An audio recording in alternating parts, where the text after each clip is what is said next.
அப்போது என்ன மருந்துகள்லாம் அப்போ திருவள்ளுவர் காலத்தில் இருந்திருக்கும் அப்படின்னு பார்த்தீங்கன்னா, திருவள்ளுவர் காலங்களில் இதே இயற்கையான மருத்துவம் தான் இருந்தது. இயற்கையான மருத்துவ ஏகல் தழைகள் தான் கொடுத்துட்டு இருந்தாங்க. ஆனால் அதை கொடுத்துட்டு தான் இருந்தாங்க, இல்லைன்னு சொல்லலை. ஆனால் அதை அவர் பதிவு செய்யலையே. ஏன் பதிவு செய்யலை? ஏன் பதிவு செய்யலைன்னா, உடம்புடைய இயக்கத்தை கரெக்டாக புரிஞ்சவர் அவர். உடல் இயற்கை என்ன, அதோடைய அடிப்படை தன்மை என்ன, மருந்துன்ற ஒன்று இந்த உடலுக்கு தேவையில்லை.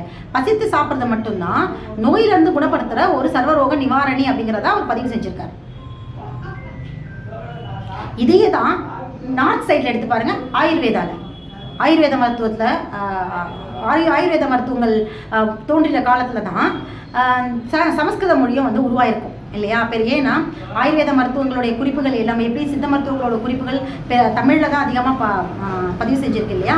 அதே மாதிரி ஆயுர்வேத மருத்துவத்தோட பெரும்பாலான மருத்துவ குறிப்புகள் எல்லாமே சமஸ்கிருத நூல்களில் தான் வந்து பதிவு செஞ்சுருக்காங்க.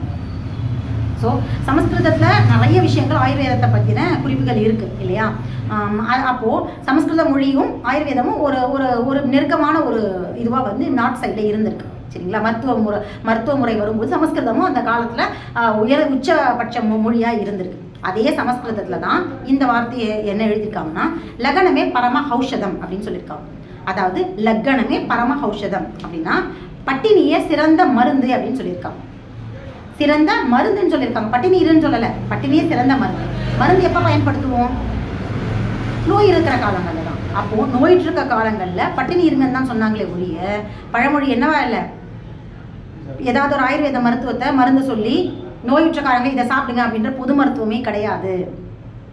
பொதுவாக எதுவுமே எந்த மருந்தையுமே ஆயுர்வேதத்திலையும் சொல்லலை. எந்த சமஸ்கிருதத்தில் இருக்கிற எந்த ஒரு மருத்துவ நூலை எடுத்து நீங்கள் பார்த்தீங்கன்னாலும் பொதுவான ஒரு மருத்துவமே கிடையாது. மருத்துவ குறிப்புகள் தான் இருக்கும்.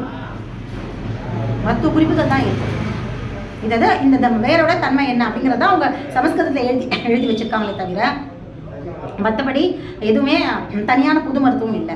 அப்போது இங்கே நமக்கு தமிழில் வந்து பசித்து புசி அப்படிங்கிறத கழிவுகள் தேங்காமல் இருக்கிறதுக்கும் வாழ்க்கையில் ஆரோக்கியமாக இருக்கிறதுக்கும் அடிப்படையான ஒரு பழமொழியை வந்து பசித்து புசி நம்ம முன்னோர்கள் சொன்ன மாதிரி நார்த் சைடில் இருக்கிற சமஸ்கிருதத்தில் அங்கோடைய மூதாதையர்கள் என்ன சொன்னாங்க? ஆயுர்வேத பயன்பாட்டில் இருந்த மூதாதையர்கள் லக்னமே பரம ஔஷதம், பட்டினியே சிறந்த மருந்து. அப்போ நோயிற்று இருக்க காலங்களில் இப்போ வயத்தை காய போட்டிங்கன்னா எப்படிப்பட்ட நோயிலேருந்து வெளியேறலாம் அப்படிங்கிறத அவங்க பதிவு செஞ்சுருக்காங்க. ஆக மொத்தத்தில் இந்தியா முழுக்கவுமே மருத்துவ முறைகள் உச்சம் பெற்ற காலங்களில் எந்த வைத்தியர்களுமே மருந்துகளை ப்ரமோட் பண்ணலை, இயற்கை வாழ்வியலை தான் ப்ரமோட் பண்ணுறாங்க. அப்போ என்ன எதுக்காக நான் இதை பர்டிகுலராக சொல்கிறேன்னா, இயற்கை வாழ்வியல் தான் அடிப்படை. இதை தான் அக்குபஞ்சர் மருத்துவம் சொல்லுது. அக்குபஞ்சர் மருத்துவம் சொல்கிற விஷயம் என்ன அப்படின்னு பார்த்தீங்கன்னா, இந்த சித்த மருத்துவத்தோடைய பசித்து புசி அப்படிங்கிறதும் ஆயுர்வேத மருத்துவத்தோட பட்டினியே சிறந்த மருந்து அப்படிங்கிற உடலோட இயக்கத்தையும் இயற்கை வாழ்வியலையும் சொல்கிற ஒரே மருத்துவமாக அக்குபஞ்சர் மட்டும்தான் இருக்குது. மருந்தனை வேண்டாவான்னு சொல்ல திருவள்ளுவரோட தத்துவம் தான் அக்குபஞ்சர் மருத்துவமும் சொல்லுது.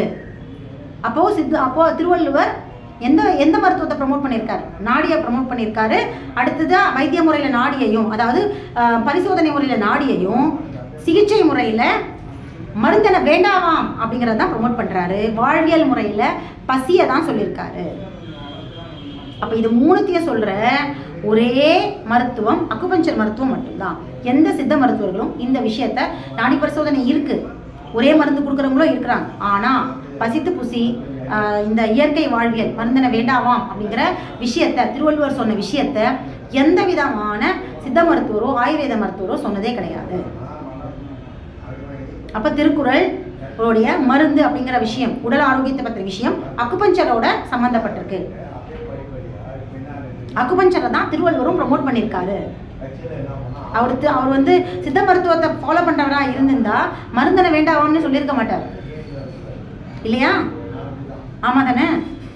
ஏதாவது ஒரு மருந்து சாப்பிடுங்க, நோயுற்ற காலங்களில் மட்டும் மருந்து பயன்படுத்துங்கன்ற வார்த்தையாவது ஒரு பிரயோஜனப்படுத்தியிருப்பார், பயன்படுத்தியிருப்பார். ஆனால் அவர் மருந்தே வேணாம் அப்படின்னு சொல்லியிருக்காருன்னா அப்போ எந்த மருத்துவத்தை திருக்குறள் ப்ரமோட் பண்ணுது? அக்குபஞ்சர். இதனால தான் நான் வந்து அக்குபஞ்சரை வந்து உங்களுக்கு வந்து அக்குபஞ்சர் எடுத்துக்கோங்கன்னு ஏன் சொல்கிறேன்னா, அதுக்கு பின்னாடியான காரணங்கள் இதுதான். இன்னொரு விஷயம், இப்போது சித்தா ஆயுர்வேதா இதெல்லாம் இப்படி சொல்லுது அப்படின்னு சொல்லி இதோட முக்கியமான ஒரு விஷயம் சொல்லணும். இப்போ ஒரு வைத்திய முறை அப்படின்னா ஒரு ஆசிரியர்கள் கற்றுக் கொடுக்குறாங்க அப்படின்னா அதோடைய அடிப்படையை தான் சொல்லிக் கொடுப்பாங்க. அடிப்படையாக இந்த எப்படி வந்து சித்த மருத்துவர்கள் ஒவ்வொரு இலையும் ஒவ்வொரு தழையும் ஒவ்வொரு தாவரத்தை பற்றின குறிப்புகள் இருக்கோ அந்த பேசிக் மட்டும்தான் மருத்துவர்கள் சொல்லி தருவாங்க ஆசிரியர்கள். ஆனால் அதோடைய அடுத்த ஸ்டெப் அதோடைய வளர்ச்சியை வந்து மாணவர்கள் தான் தங்களுடைய தேடல் மூலியமாகவும் ஆராய்ச்சி மூலியமாகவும் கொண்டு போகணும். ஒரே விஷயத்தில் தேங்கிடக்கூடாது. கடிவாள குதிரை மாதிரி கண்ணுக்கிட்ட ஒரு ஒரு ஒரு இதை போட்டுட்டு ஒரு மறைப்பை போட்டுக்கிட்டு சொல்லிக் கொடுத்தது அப்படியே ஃபாலோ பண்ணிட்டு ஆட்டும் அந்த மாதிரி போனால் அந்த மருத்துவம் வந்து வளர்ச்சி அடையாது, வீழ்ச்சி தான் அடையும். இன்னைக்கு ஆயுர்வேதமும் மரபொழி மருத்துவங்கள் எல்லாமே சித்தாவாக இருக்கட்டும் எல்லாமே இன்னைக்கு அந்த நிலையை தான் அடைஞ்சிருக்கு.